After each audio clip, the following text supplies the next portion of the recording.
a tous vécu des moments difficiles dans notre passé, que ce soit des situations en particulier, que ce soit des traumatismes avec des personnes, ça peut être dans la violence, ça peut être dans différents états émotionnels qui nous ont touchés, blessés et qui nous empêchent d'avancer. On avait envie aujourd'hui de vous parler de cette nécessité qui nous paraît de pardonner à soi, à son passé, voire aux personnes pour pouvoir avancer plus dans la sérénité. Pardonner, c'est vrai que c'est une des bases fondamentales pour réussir à être heureux dans la vie. Si vous êtes tout le temps en train de ressasser le passé justement sur des histoires, que ça vous revient tout le temps, que vous n'allez pas être heureux, c'est clair et net. Un des fondements pour être heureux et en paix avec soi-même, c'est d'avoir réussi à se pardonner à soi, mais surtout peut-être aux histoires qui se sont passées. Alors, gros bémol là-dessus, on n'est pas en train de pardonner pour l'autre réellement. C'est toujours très égoïste en réalité quand on le fait. Parce qu'il y a souvent une notion de fierté. Souvent, on a l'impression que si on pardonne à l'autre, on a l'impression qu'on perd et qu'il y a une fierté en nous qui préfère ne jamais donner ce pardon parce qu'au moins, c'est ça que j'ai gagné. Ça, c'est une grosse erreur parce qu'en réalité, c'est très égoïste aussi dans le sens là. Ça veut dire que quand vous pardonnez pas à l'autre, en réalité, vous pardonnez pas à vous-même et vous vous empêchez, vous mettez vous-même des bâtons dans les roues. Donc, ce que vous pouvez faire de mieux pour vous dans des situations qui vous arrivent, c'est de pardonner de cette situation dans le sens « je suis en paix face à ça ». C'est ça que ça veut dire pardonner. Ça veut pas dire l'autre... ça veut dire « je suis en paix face à ça ». Oui, j'ai souffert, mais je passe à autre chose, mais... Vraiment, oui, j'ai cette émotion, cette colère, mais j'arrive à la digérer complètement pour être serein par rapport à ça. Et là, je peux commencer à passer à autre chose, à une autre histoire, et je grandis de cette histoire. Alors, tu parlais de stratégie, c'est les personnes qui veulent surtout pas reproduire, par exemple, les erreurs de leurs propres parents, qui veulent éviter de faire subir à leurs enfants ce qu'eux-mêmes ont subi quand ils étaient plus jeunes. Ça marche pas. Ça marche pas parce que le problème est toujours présent. Et c'est ce qu'on nous on essaie d'expliquer aux gens, c'est que tant que le dossier n'est pas apaisé, eh bien vous avez beau essayer de faire l'inverse surtout de ce que vos parents ont fait, sans vous en rendre compte, vous allez rentrer dans un schéma donc de contrôle. Effectivement, vous allez contrôler quelque chose et vous allez être forcément dans l'excès sur une autre problématique. Donc vous allez être, par exemple, les personnes qui auront été très brimées par les parents, interdiction de sortie, etc., ils vont être beaucoup plus à laisser leurs enfants sortir. Il y aura effectivement un laxisme exacerbé. Ça peut faire des enfants qui seront très dehors, pas assez chez eux, pas assez structurés, pas avec assez de règles.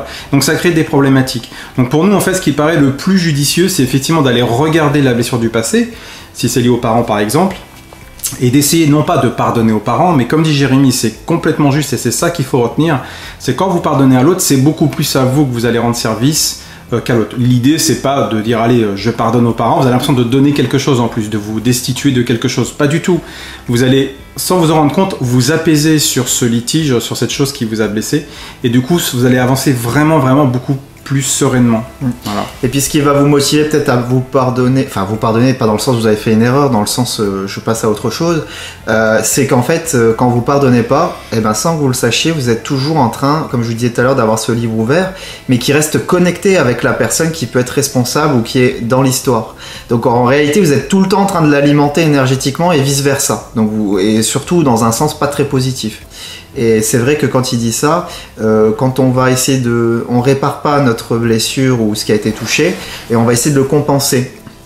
Donc genre dans l'éducation comme il disait, et on vous a déjà dit dans d'autres vidéos que quand on est sur une blessure, genre le laxisme et l'hyper-rigidité dans l'éducation, en fait c'est la même énergie quoi, elle n'est pas apaisée dans le cas là si vous voulez.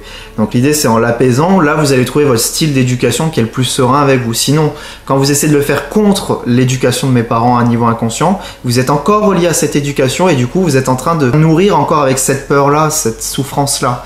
Alors que si vous l'apaisez en vous, êtes posé et que là vous trouvez votre style éducatif qui peut être laxiste quand même, hein, mais pas connecté sur la blessure initiale, c'est complètement différent énergétiquement. De toute façon, dès que vous avez des rancunes vis-à-vis du passé, des contrariétés, des choses qui sont mal digérées, si c'est mal digéré, c'est que ça reste bloqué, quoi.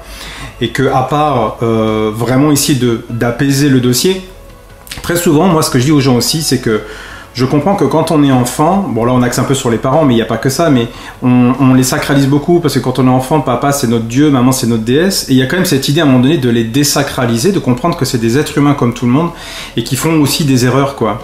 Et que, au-delà de tout ça, si on enlève juste le jugement, on se dit que c'est notre passé, les blessures qu'on peut avoir, si on, je sais pas, ça peut se passer à l'école aussi, si on a été frappé par un plus grand que soi, on est un peu plus introverti, eh bien, toutes ces choses-là, c'est une expérience vécue, et malgré la difficulté et la négativité de ce qui s'est passé, de toute façon, ça nous apporte quand même malgré tout, sans qu'on se rende compte inconsciemment, une certaine compétence. Ça peut être cette idée de savoir se remettre en question, de savoir faire attention à son entourage, d'être poli avec les gens, de ne pas être agressif. Vous voyez, ça développe quand même des choses. Et l'idée dans tout ça, c'est vraiment d'essayer de trouver un équilibre. Et si vous sentez qu'il y a des amertumes, qu'il y a de la rancœur, ce serait intéressant pour vous d'aller quand même regarder en face le dossier, et puis vraiment de vous apaiser dessus. Donc ça peut être écrire un courrier, ça peut être parler aux personnes, ça peut être juste exprimer ce que vous avez. Il n'y a pas à convaincre qui que ce soit, mais au moins vous avez des choses à sortir, à exprimer, vous avez besoin d'être entendu pour que vous vous posiez. Et là, vous allez pouvoir avancer tranquillement sur un futur avec des projets qui seront beaucoup plus... Vous serez plus serein, ce sera plus posé, plus réfléchi, et vous serez moins dans le brouillard, quoi. Pardonner aux personnes justement qui vous font le plus de mal ou à qui vous pensez quand on parle peut-être de cette vidéo là, c'est vraiment les choses prioritaires à lister pour que vous puissiez gagner confiance en vous, de l'amour propre en fait, parce que ça part de là. Si vous alimentez votre énergie sur ça et que vous n'êtes pas en paix dessus, vous pouvez pas avoir confiance en vous, vous êtes tout le temps connecté à des trucs qui vous font du mal, quoi. Donc listez peut-être les choses qui vous ont fait du mal et essayez de demander à vous apaiser, à vouloir tout simplement s'apaiser, à être ok avec ça. De toute façon c'est déjà du passé, c'est déjà passé, mais au moins énergétiquement je coupe ce lien. Pas dans un sens je le fuis, j'encaisse ce qui s'est passé, c'est déjà marqué là et je passe à autre chose. Et vous verrez, ça fait beaucoup de bien et on arrive beaucoup plus à être dans l'instant présent. Voilà, toujours avec cette idée aussi de comprendre que remettre la faute sur votre sort, sur le mal-être que vous avez, sur l'extérieur, sur le passé, sur les personnes du passé, c'est d'une certaine manière aussi ne pas prendre une certaine responsabilité sur ce qui s'est passé dans votre vie. Alors, je ne dis pas quand on est enfant, mais il y a toujours cette idée de pouvoir quand même essayer de s'apaiser sur toutes les choses. Vous redonnez le pouvoir. C'est moi en fait qui contrôle, c'est moi qui crée ma vie, c'est moi qui apaise, c'est moi qui corrige. Et du coup, vous allez beaucoup être... Enfin, vous serez mieux, quoi. Vous serez vraiment plus posé. Ça, c'est le raccourci. Ouais, non, mais c'est intéressant. Parce que justement, on chercherait toujours à pardonner à l'histoire ou la personne. Et là, j'aime bien, comme tu dis, j'avais pas pensé à le dire comme ça. Mais nous, on a juste à corriger ce que ça a touché en nous. Voilà. Et c'est là que vous avez votre pouvoir et vous retrouvez votre puissance. Ouais. C'est ça. Alors qu'on aurait tendance à se dire, mon père, quel con, et essayer de le changer, ou tu vois. Non, on touche juste le rapport de ce que moi j'ai comme vision du père à cause de ça, et là je corrige, je pardonne à ça. Et là ça se résout tout seul. Puis vous savez, parfois ce qui arrive aussi, c'est qu'on vit dans notre monde à nous, on a un monde qui est fantasmé. Quand on est enfant, on voit bien qu'on vit dans notre monde à nous, quoi, un peu dans notre rêve, et au fur et à mesure on s'ouvre comme ça.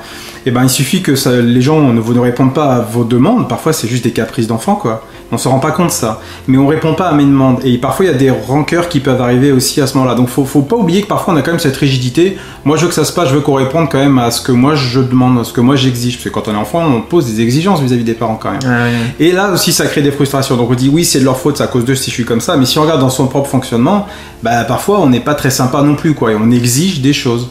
Voilà, l'idée de l'apprentissage de la frustration. Voilà, et là en acceptant le pardon avec soi-même, on arrive à calmer ce caprice avec de l'amour propre en fait. Dès le moment où vous le faites, il y a une sérénité qui se fait, qu'on exige à l'extérieur alors qu'on peut le trouver à l'intérieur de soi.